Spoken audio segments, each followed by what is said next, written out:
মুখ্যমন্ত্ৰী হোৱাৰ সুবিধা পালে জুবিন গাৰ্গ অসমৰ মুখ্যমন্ত্ৰী হ'বনে? মই পলিটিক্সত কেতিয়াও নাযাওঁ। এতিয়া মুখ্যমন্ত্ৰী নহয়, কোনো মন্ত্ৰীয়ে নহয়। সেই হাবিয়াসটো নাই আপোনাৰ? নাই নাই নাই, ন' আই এম চৰি, I am always non political. আৰু মই এটা কথাত বিশ্বাস কৰোঁ, মই পলিটিক্সত নোযোৱাকৈও বহুত কাম কৰিব পাৰোঁ socially, because I am with the people. Football টীমৰ কথা এতিয়া উৎসাহ উদ্দীপনা যুৱ প্ৰজন্মৰ মাজত।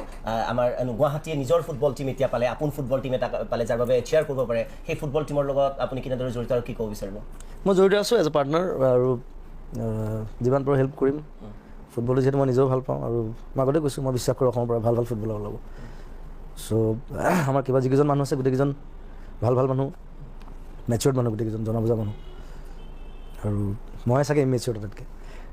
চ' লেটছ চি, মই স্পৰ্টিভলি যি কৰিব পাৰোঁ মই কৰিম, আৰু musically how can I help, আৰু আগুৱাই লৈ যাবলৈ চেষ্টা কৰিম ক্লাবটোক, যাতে অল ইণ্ডিয়াত প্ৰতিষ্ঠিত কৰিব পাৰোঁ। আৰু ৰাইজে ফুটবল ভাল পায় অসমৰ মানুহে, চ' ৰাইজৰ সহযোগ সদায় বিচাৰিম। শিল্পীৰ কথা সকলোৱে কয়, ডাঙৰ ডাঙৰ কথা কয়, কিন্তু বহু ক্ষেত্ৰত দেখা যায় যে যিসকল নীৰৱ সাধক, তেওঁলোকৰ আমি যেতিয়া চাওঁ জীৱনৰ বিয়লিবিলাক যথেষ্ট কষ্টৰ তেখেত সন্মুখীন হ'বলগীয়া, ডনেশ্যনছ পৰ্যন্ত তুলিবলগীয়া হয়।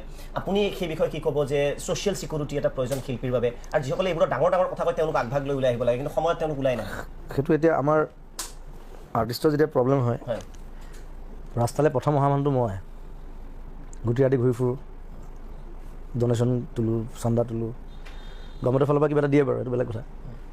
কিন্তু আমাৰ আৰ্টিষ্টখিনি, আমাৰ পৰা সেই ইউনিটিটো আছে, সকলোৱে সময়ত ওলাই আহে। কিন্তু সেই চান্দা তুলিনো কিমান হেল্প কৰিব পাৰিম? আজিকালি হস্পিটেলত খৰচেই বহুত, কিবা চবৰ নিজৰ নিজৰ প্ৰব্লেম থাকে।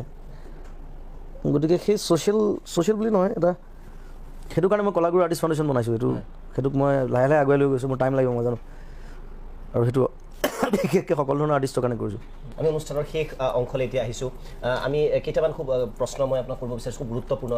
যিবোৰ হৈ গ'ল সেইবোৰ চেঞ্জ কৰিব নোৱাৰে। মই আগতে কৈছিলোঁ যে you have a social responsibility, people follows you. এতিয়া আপুনি কি যে ভৱিষ্যতে যাতে এনেধৰণৰ কণ্ট্ৰভাৰ্চি নহয়, কি ক'ব বিচাৰিব অসমৰ ৰাইজক, যে জুবিনে আৰু জাতীয় সংগীত বা এনেধৰণৰ বিতৰ্ক? কণ্ট্ৰভাৰ্চি এতিয়া জাতীয় সংগীত কথাটোৱে ভুলকৈ ভাবিলে। মই জাতীয় চেতনা থকা গীত বুলি কৈছোঁ। আপুনি শব্দটো কোৱা নাছিলে চেতনা বুলি? চেতনা নাই কোৱা, জাতীয় এতিয়া শ্বৰ্টকৈ ক'লে জাতীয় সংগীতে হ'ব। সেইটো বুজাত ভুল। এতিয়া জাতীয় সংগীত বুলি আমাৰ যিটো গান আছে, মোৰ আপোনাৰ দেখোন সেইটোক মই নানো। মই কৈছে যে আপুনি কেৱল শুদ্ধকৈ গাব পাৰে, সেইটোনো কিয় ক'লে? সেইটো ভুল আছে, এই গানটোত বহুত। আকৌ বিতৰ্ক হ'ব? নাই, এতিয়াও ক'ম, সেইটো ভুল আছে। সেইটো গান মানে মাজত চেঞ্জ হৈ গ'ল, কোনে চেঞ্জ কৰিলে কোনেও নাজানে। 3-4টা ভাৰ্চন দেখিছোঁ মই সেইটো। মই ৰিচেণ্টলি বিষ্ণুৰাভাৰ ঘৰত গৈ আহিছোঁ, তাত অৰিজিনেল এটা ভাৰ্চন আছে, সেইটো গানটো বহুত বেলেগ। কিন্তু এই শব্দবোৰ কওঁতে আপুনি নাভানে বেছি চেঞ্চিবল হ'ব লাগে?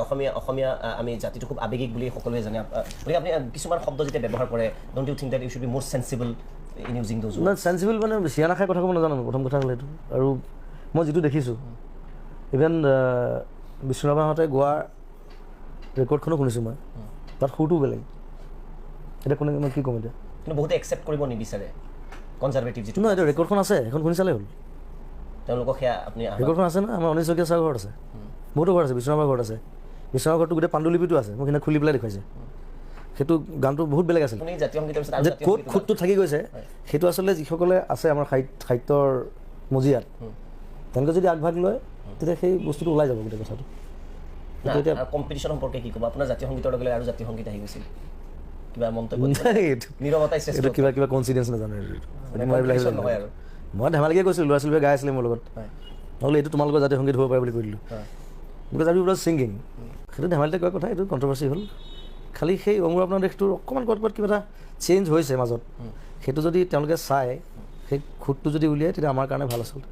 আমি প্ৰায় শেষৰ ফালে আহিছোঁ। অসম সাহিত্য সভাৰ, যিহেতু মানে সাহিত্য সংস্কৃতিৰ লগত সাহিত্য সভাৰ জড়িত, অসম সাহিত্য সভাক জুবিন গাৰ্গে ফ'ল' কৰে নাই, তেওঁলোকৰ এক্টিভিটিছবোৰ ফ'ল' কৰে নাই?